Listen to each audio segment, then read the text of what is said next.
Good afternoon, everybody. So it's me, Jafar. So we will talk about interesting topic, standard costing and variance analysis. So a lot of businesses they use this technique. It's very important when you compare the budgeted figures with the actual figures. Let's have a look. So now if you look here, you can see that what do I mean by standard costing? Just remember something. Now in the business, they budget anything in the business, including the direct material cost, the direct labor cost, the variable overhead, the sales, the fixed cost, etc. So they budget everything for next year. And why it's important the budget here? Because they want to try to achieve this target and have a control on the budget, on the figures. Anyway, so today we will talk about three types of cost: material, labor, and variable overhead. So now, why it's really important and who set up a standard cost for material, labor, and variable overhead and others? So of course not single person who does it in the business. So few people in the business, they sit together and they set a standard cost for the material, labor, and variable for the cost of the business, because they need different experience and they need to engage and try to reach to an agreed a standard cost for each. There are two types of when we set a standard cost, we have two types. We have something called the practical standard and we have ideal standard. So what is the main difference between practical standard and the ideal standard? The practical standard, when you set the cost, but this cost is achievable, right? Is achievable and it's attainable, right? It's not like the ideal standard, which is difficult to achieve and based on perfection, and of course this discourage the employees to achieve this standard. So as you see, the two type of standards here. As you see, the managers they go in favor for the practical standard, because they think that's the ideal standard. It does discourage employees to achieve it, because this really have little meaning, and that's why they look and they focus more on the practical standards there. So now when they set the direct material standard or labor or overhead, as I mentioned, we'll look at the three costs. Let's start with the material, right? So now think about it. For the business, they want to set a cost for the material for next year, right? So there are two types of cost of material here. Is broken into the price standard and the quantity standard. Okay, so now they plan for next year, right? How much they gonna pay for the kilogram per kilo of material, and how much kilogram they will use and they will buy anyway. So in terms of this, so they need to decide, and this is very important. Why is very important? Because it has to be, because if they have any orders, because it's in the computer, is automatic, so they can give and tell the customer how much it's gonna cost before they manufacturing the unit.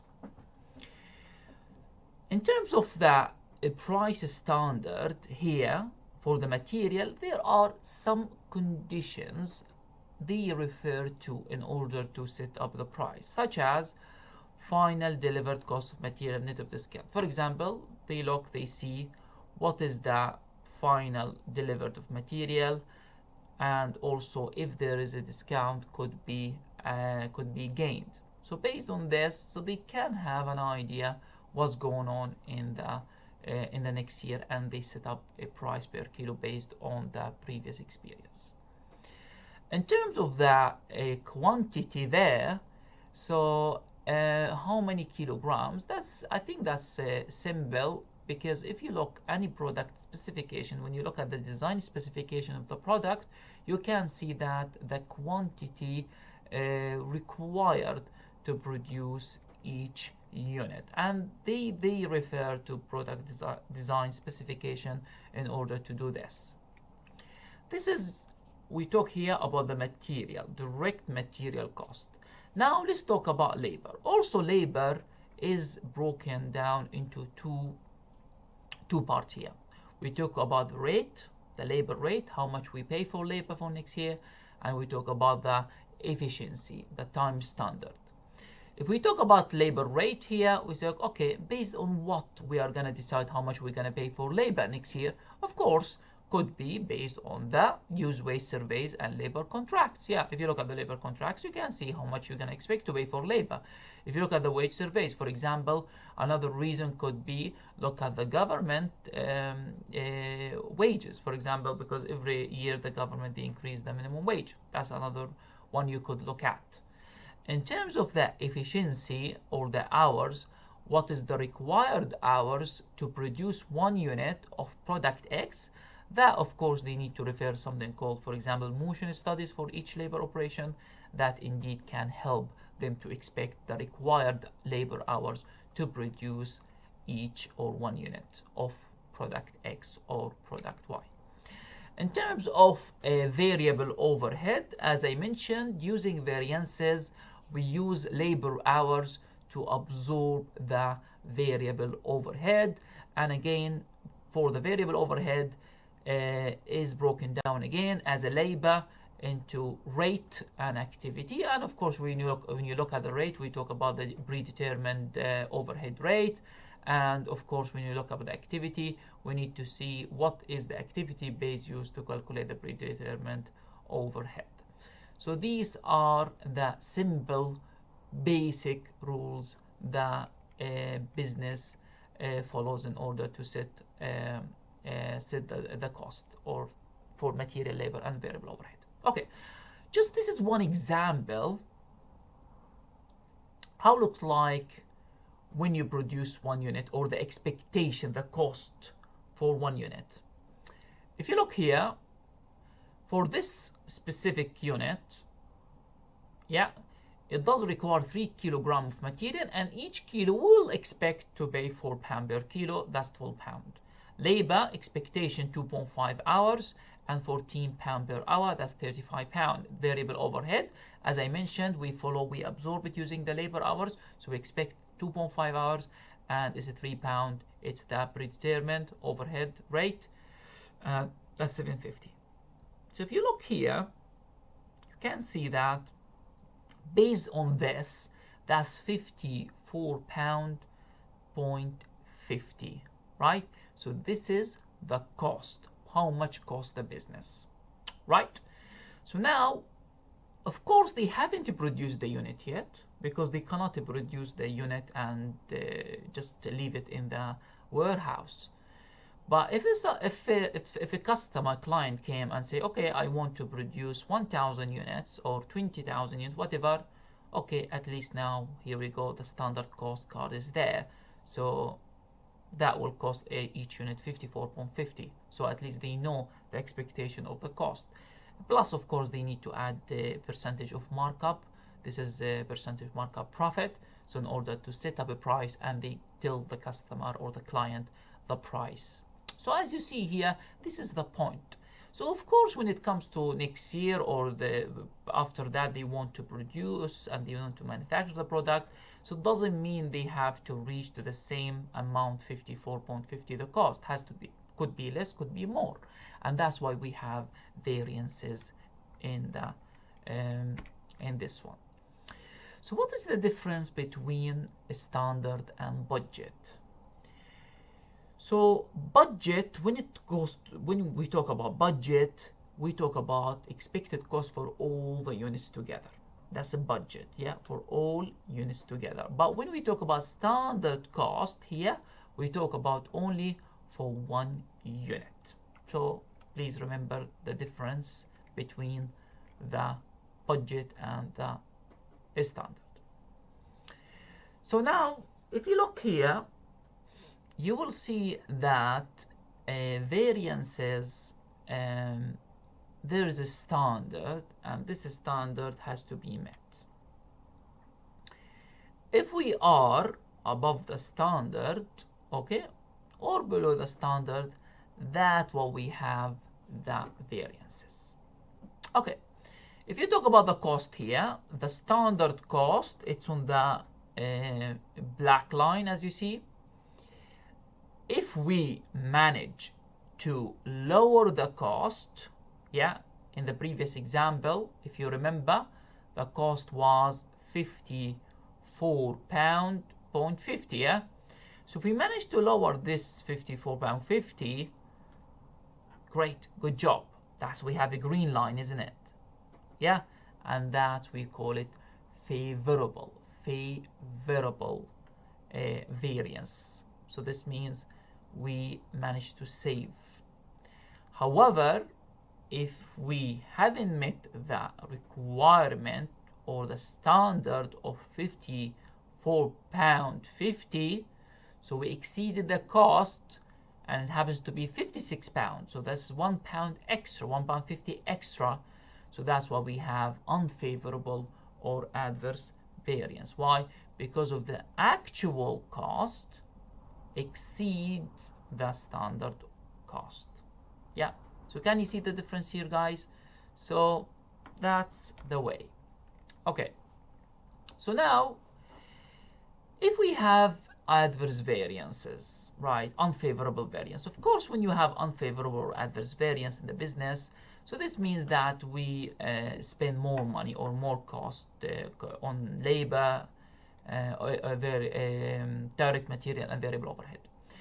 But the question is, why they are important? What we should really care about if we produce more or less? Of course it's important because we need to find out what caused the problem. Why did we spend £1.50? Guys, we talk about a huge business. We talk about factory, right?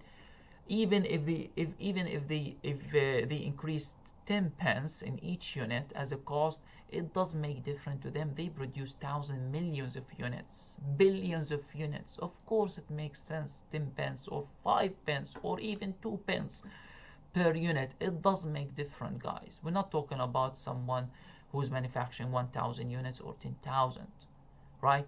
So that's why it's really important. They need to find out what caused it, and of course they need also to investigate and find out how can they improve it for next time. Now when it comes to the variances, we have a price variance and we have a quantity variance. When it comes to price variance, as you see, price variance is the difference between what? Between the actual price and the standard price. Simple, isn't it? Quantity variance, the difference between the quantity, the actual quantity of material and what? And the standard quantity. Very simple. Now, standard, what is a standard? The standard price is the amount that should have been paid for the resource required. This is standard, right? This is the standard, right? We say we pay £4 per kilogram of material. This is our standard, and this is what we should be paying for. We should be paying more or less because this is our standard. Fine? No problem. Now, what is the standard quantity? The standard quantity here, guys, is the quantity allowed what? The quantity allowed for the actual good of output. So this is a standard quantity. So we find out the required quantity to produce 1 unit, and we multiply it by the actual output in order to calculate the standard quantity. So these are the two formulas which we need to start with material. So I would recommend you from now, have a piece of paper, right? Put it in front of you and write all the formulas. because at the end of the variances we might expect a lot of formulas, around 10 or 12. So if you have these 12 formulas in front of you, that makes your life easier. You just follow them easier. So the first one we will look at, guys, and I want you to write it right down, start with material variances. After material variances, write two variances for material. We have a price, material price variance, and we have material quantity or usage variance. For the material price variance, this is the formula which you need to follow, which is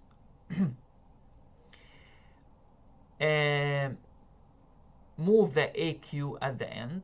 Yeah, let's start, open a bracket, SP, standard price, minus actual price, close the bracket, and then times by AQ, which is the actual quantity. Right? So this is the material price variance. Again, keep it in front of you because we will practice some questions and you should be able to know the formula. For the material quantity variance or the material usage variance, this is the formula which you need to follow. Open bracket, standard quantity minus actual quantity, and then you multiply it by a standard price. Okay, again, keep them. So far we have two formulas, these two formulas for the material variances. Okay, now let's have a look at the example when it comes to material variances. Here we go. Let's have a look.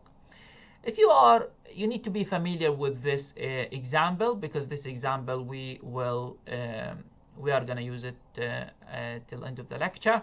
So be familiar with it. So far we have 1.5 kilo. The standard to manufacturing 1 unit is 1.5 kilo per unit. So this is the required kilogram at 4 pounds per kilo, right? So the standard price is 4 pounds per kilo, and the required kilogram is 1.5 kilo per unit, right? Last week, what happened last week? 1,700 kilogram of material purchased. So we bought 1,700 kilogram of material, no problem, no issues. However, we use only, this is for 1,000 units, sorry. So this is 1,000 to produce 1,000 units. Okay, this is, so the output, the actual output is what, guys? 1,000 units, right?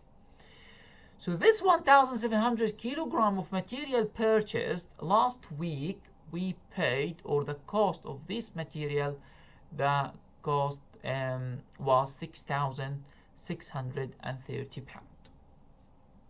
Right. Now you are familiar with the figures in the question. So let's have and look at some questions. So the first question I need to look and find out, what is the actual price? The actual price per kilo.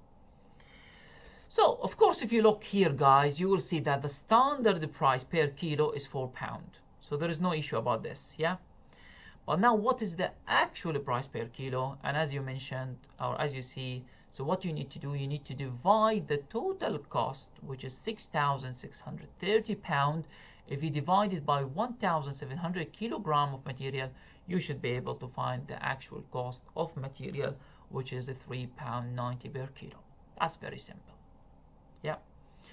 The second question is, what is the material price variance?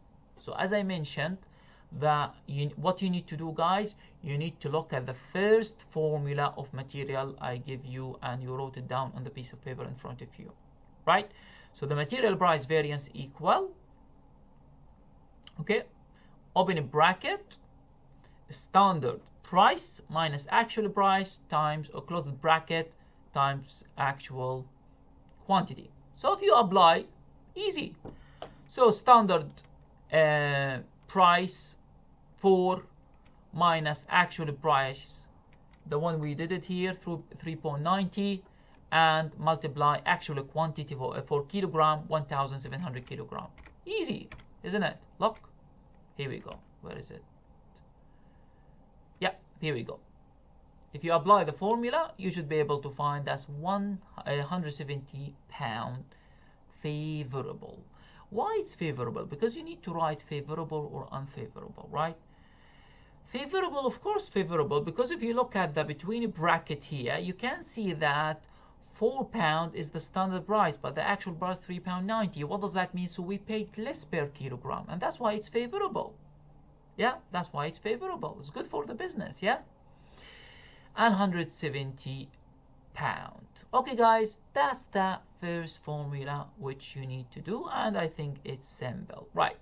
So the second or the third question I ask you here, what is the standard quantity of material? What is the standard quantity?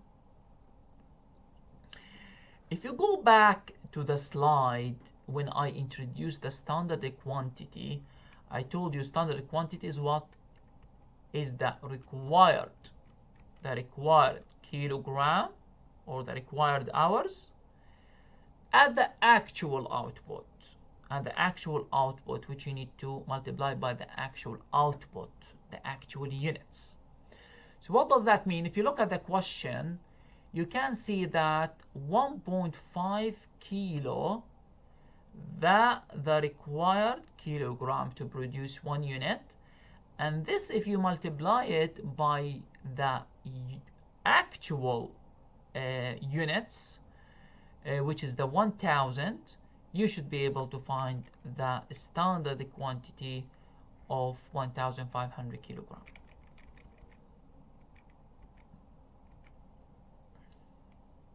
Okay, 1500 kilogram. So this is the way how you calculate standard quantity. This is the way how you calculate standard hours later. So the next question, you need to use the second formula of material I gave you, and you wrote it down on the piece of paper, which is the standard quantity, open bracket, standard quantity minus actual quantity, then you multiply it by what? You multiply it by the actual or the standard price. Okay, let's apply. If you apply, you should be able to find this. Easy. So the standard quantity 1500 kilo, the one we did it in the previous question, minus the actual quantity of material 1700, and then you multiply by the standard price of material is £4 per kilo.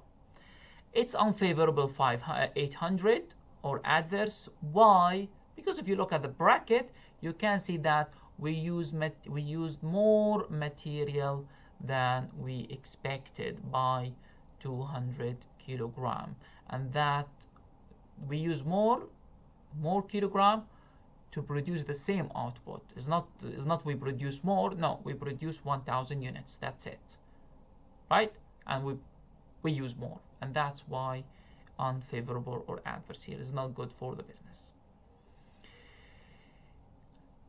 There is one important thing which you need to follow.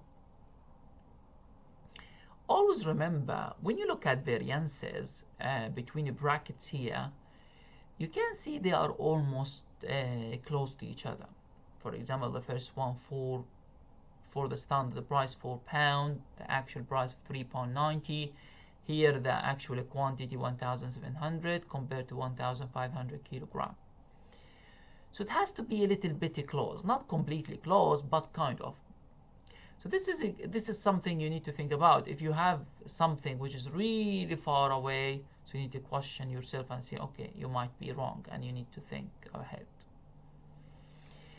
So this is the answer for the price variance, for the material price variance. So this is the answer, it's £170 favorable, and for the material usage or material quantity variance is £800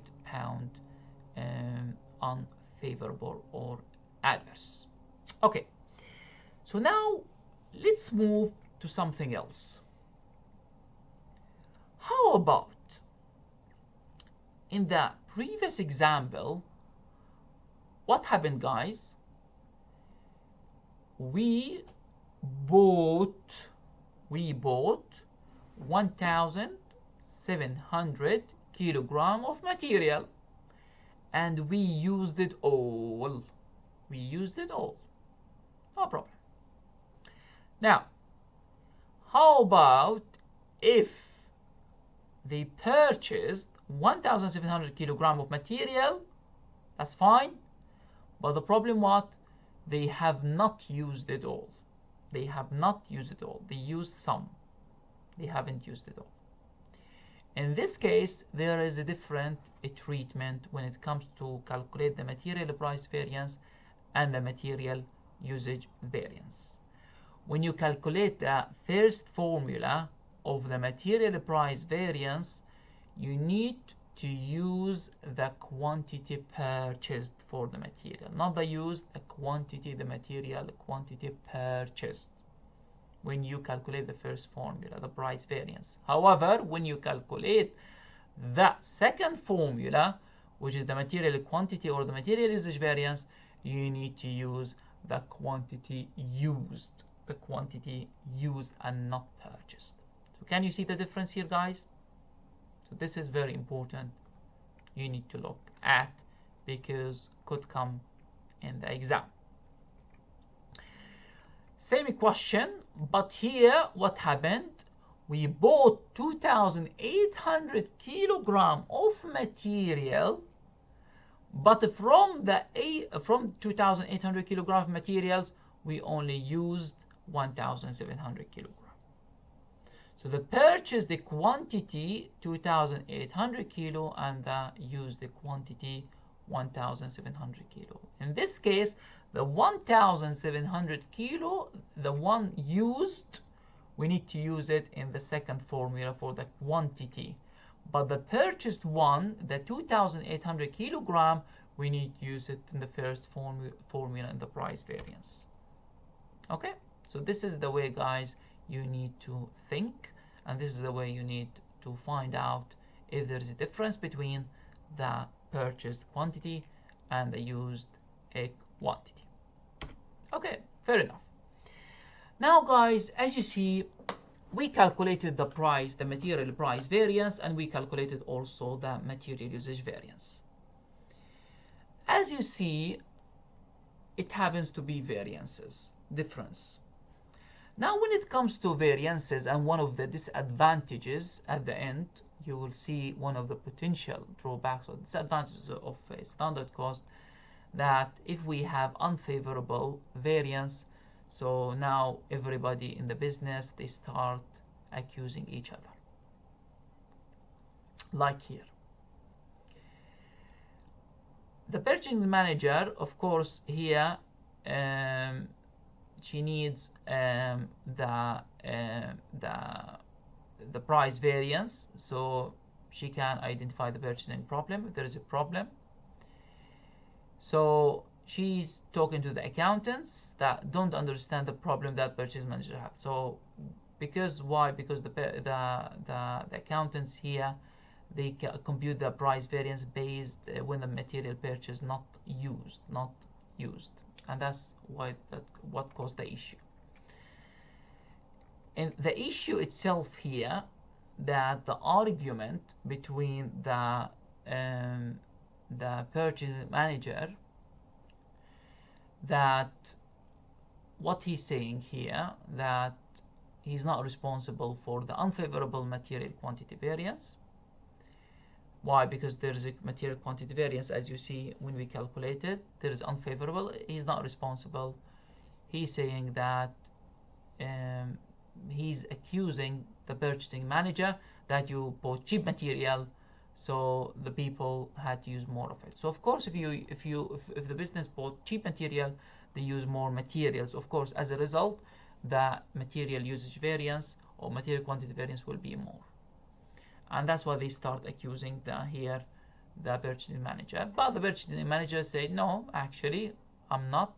So it's the material usage variance, the unfavorable figures is due to your poorly trained staff and the equipment. So she's saying that actually it's not about I bought cheap material, I bought good material, but you have really untrained staff and old equipment.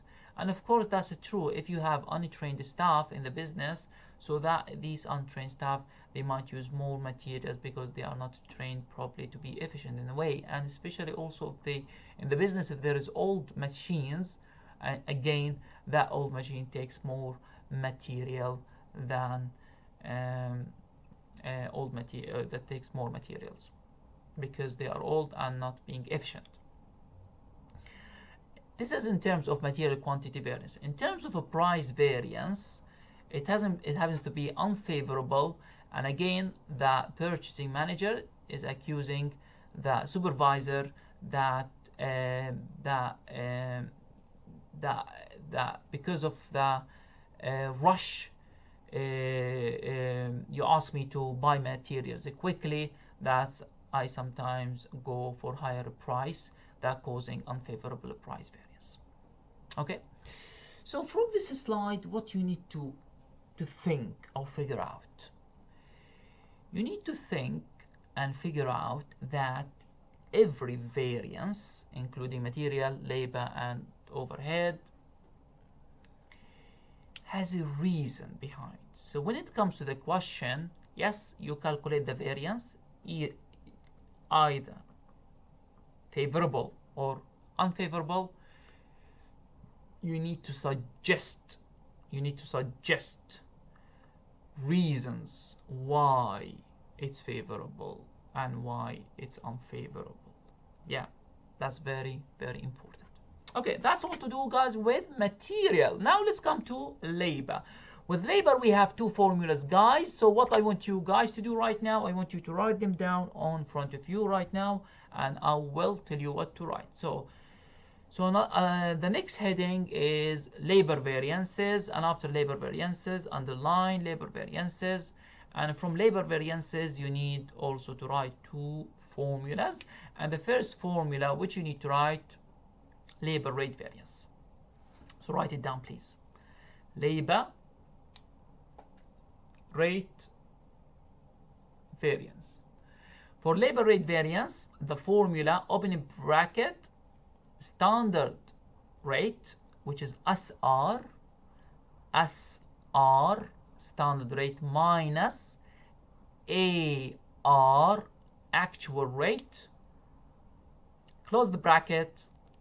So you multiply it by what? You multiply it by the actual hours, AH. So SR minus AR times AH. Okay? So this is the first formula. The second formula for labor efficiency variance. Write it down, please. Labor efficiency variance, which is, open bracket, SH, standard hours, minus AH, actual hours, close the bracket, you multiply by SR, which is the standard rate. Okay, so if you look at this equation, 1.5 standard hours, this is the required standard hours to produce 1 unit, and the standard rate for labor, £6 per direct labor hour. So last week 1,550 labor hours worked, and the cost is 9,610. Of course, if you want to find out the actual labor per unit, the actual labor rate, you need to divide the cost, divide by 1,550 labor hours, and the actual output, 1,000 units. So if you look at the first question, what is the actual rate? Of course, the actual rate would be, as I mentioned, the total labor cost divided by the actual labor hours. So you should be able to find the actual labor rate. Now, if we apply the first formula, which is the labor rate variance, And if you apply it, you will see that the standard rate is £6 if you go to the question, minus actual rate £6.20, the one you did it, and then you multiply by the actual hours, 1,550 hours. You should be able to find 310 unfavorable. Why it's unfavorable, guys? If you look at the bracket, you can see because the standard rate is less than the actual rate. So we pay labor more. We pay labor more. So that's why we have unfavorable. So yes, there are reasons. We need to look at the reasons later. The next question is about the standard hours. So the standard hours of labor that should have been worked to produce. So as I mentioned, I told you how to work out the standard hours is the same way you worked out the standard quantity, which is the 1.5 standard hours you need to multiply by the actual output of 1,000 units. So if you do this, you should be able to find that 1,500 hours is the standard hours. Okay? And the next question, you need to use the second formula. You need to use the second formula to calculate the labor efficiency variance. The labor efficiency variance, which is in the question, and you apply it. Here we go. You've got the standard hours, the one you just calculated, 1,500 hours. You take away the actual hours of 1,550 hours. So then you multiply by the standard rate of £6. And of course it's unfavorable. Why is unfavorable? As you see, we have used more hours than we expected. We have used more labor hours than we expected to produce the same output of 1,000 units. So as you see, in terms of labor price variance and in terms of labor efficiency variance, both are unfavorable. Now, this is the results. So as you see, 310 unfavorable and 300 unfavorable, the efficiency. And now, of course, has to be some argument behind why we have unfavorable variance. Could be many reasons why. One of the reasons would be that we use high paid skilled labor to do the job. So in this case, we expect that the labor rate will be higher, isn't it? Because if we hire more skilled labor, which they are more expensive than the unskilled labor, so it's gonna be more, of course, rate. And that's one of the reasons, could be indeed.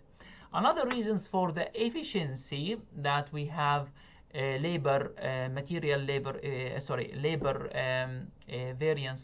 efficiency variance unfavorable, could be many things, that we use more labor hours than we expected. Therefore could be poor quality materials. If we have poor quality material, that takes more time for labor to process and stuff like this. If we have old machine, poorly maintained equipment, that also again another example that is going to take more time to produce the units, and this will be more labor hours. Poor supervision of workers, poorly trained workers, all of these examples, guys, can contribute that spend more hours on labor. Another example would be the motivation of staff. If the staff are not being motivated, so again they spend more hours. And there are staff also, they are also, another reason could be staff. They are chatty and they talk a lot and they waste time. So I remember when I used to work in kettle chips in the factory. I used to be a team leader, and I used to see just a lot of them. They try to waste time, and all the time just to drink tea. Can I have a cup of tea every 30 minutes? Can I have a cup of tea? So again, guys, these all contribute to be labor hours to be more than we expected. Now, in terms of labor efficiency variance, this is very important. This is one could be one reason that if there is no demand if there is no demand, so that could be one reason that could cause the labor efficiency variance. So we could accept it all build inventories. What does mean build inventories? Just produce more and build the inventories. But this is really risky and dangerous if there is really no demand. Again, another argument between the supervisor and the purchasing manager. So this is their job. This is why they argue all the time. But what he's saying that I'm not responsible for the unfavorable labor efficiency variance. You purchased cheap material, so it took more time to process. So that's what he's saying there. Because of the cheap material, that's why it took more time for my people and my workers. Unfortunately, she's saying all the time that it's due because you have a poorly trained workers and poor supervisions. This is what she's telling him. So who's right, who's wrong? I don't know. We need to investigate. Right, but at the end he might convince that okay, yeah, maybe I can attribute it to the labor and material variances to personnel for hiring the wrong people and training them poorly. And again, guys, that all goes to investigation when it comes to variances. The last cost we will look at today is the variable manufacturing overhead. So in front of you guys, the piece of paper, so the third heading which you need to write down is the variable overhead variance. Can you please write it down now?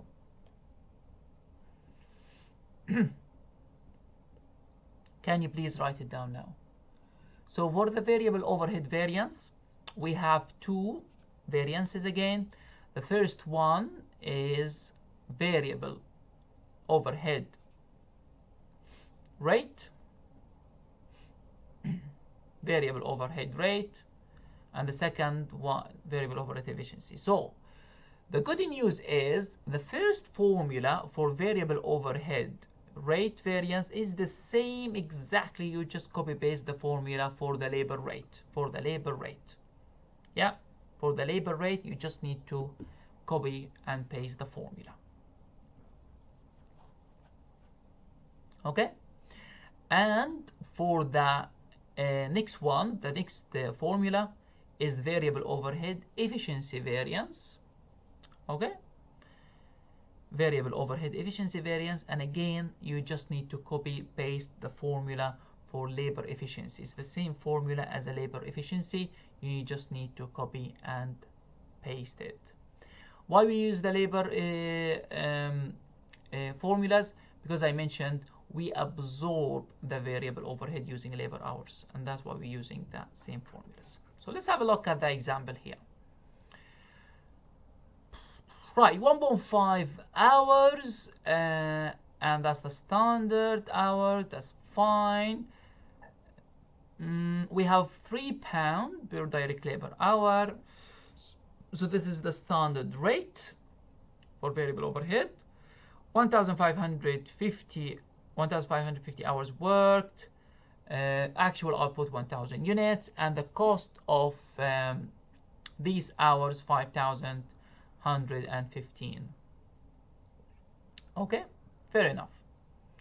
So what you need to do, you just need to, so £3 is the standard rate for the labor. What you need to do, you need to find the actual rate, which what you need to do, you need to divide the total cost, which is 5,115 divided 1,550. So that's the total cost. Easy. And here we go. That's £3.30. £3.30. And after that, you need to start doing the formula with which is the first formula, which is the variable overhead rate variance or variable overhead spending variance. Both are fine. So if you apply it, you should be able to find 465 unfavorable. Again, why it's unfavorable? Because it's the actual rate is more than the standard rate. In terms of the second formula, straight away apply the second formula. So before you apply the second formula, what you need to do, guys, you need to calculate the standard hours. You need to calculate the standard hours, and if you calculate the standard hours is 1,500 hours, is the same way we calculated the labor hours, the standard labor hours in the previous example. So again, if you apply the second formula for variable overhead efficiency variance, you should be able to find the 150 unfavorable. And again, if you look here, of course it's unfavorable because we use more labor hours than we expected. Good. These are the answers for variable overhead. So these are, guys, the 3 examples, or the 3 cost equals 6 formulas which you need to understand now, and I hope you have done. So now when it comes to variances, as you see, we start analyze the variances. As you see what we've done in the examples, we analyze the variances. Now we analyze the variances based on favorable and unfavorable. Based on this, we need to identify questions, right? Why it's favorable and why it's unfavorable, right? Both of them, why it's favorable and why it's unfavorable, right? So especially the business takes more action when it comes to unfavorable, right? What happened, right? We need to receive explanation. We need to talk to the managers. Why it's unfavorable? What's the difference? Why there's a difference? Yeah. And after that, after we receive the explanation, we need to take the corrective action for next time. And from the next time, after take the corrective action, we need to conduct the next year operation. And after that, we prepare the standard cost performance report. So as you see, guys, so this is a cycle. This is a variance analysis cycle. Every year when they analyze and prepare the standard cost performance report, they look and see how can we improve it, and try to reduce the variances or even eliminate the variances as much as they can. So this is one of the structure for performance report. This is what it looks like, and that's something you can do it in real life when it comes to work in the business. The question, guys, you need to ask yourself here: as a business, are we going to investigate in all variances? Of course not. I mean, if you talk about huge variances, we did say material, labor, and overhead. Very simple. But when you talk about business factory, you talk about hundred of variances, hundred of variances, and of course that's really difficult to investigate each. So, but of course you cannot investigate it, but you will investigate the one really has a material or monetary amount. What does that mean, monetary? Well, it does have really a big difference. There's a huge difference. So you can see, oh yeah, it's material and I need to investigate. In the business, they use something called management by exception, which is some stats, some software in order to calculate the variances. As you see, there's of course this is something of course you will not expect in the exam, don't worry about, but that's something really it's interesting when it comes to work and you want to work as a management accountant or a financial controller, that you could use it, and that gives you where is the dots when favorable and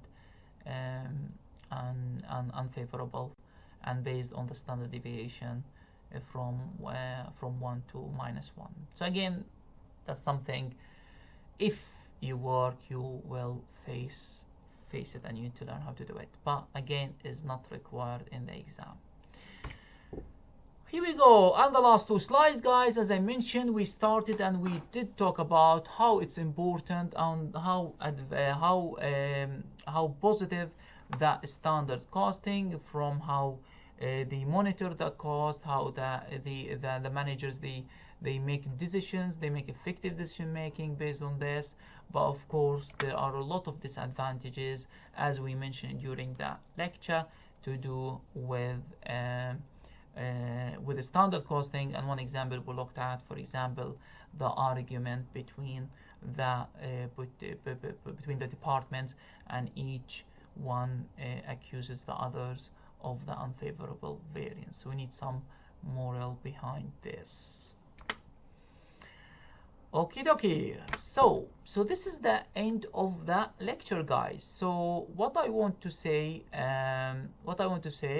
so the key is to practice the 6 formulas here.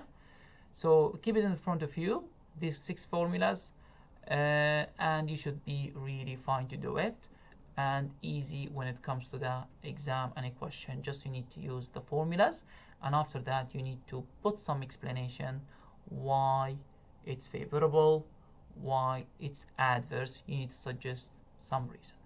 And that's all from me, guys. So thank you very much, and hope you have a lovely day, and God bless. Thank you.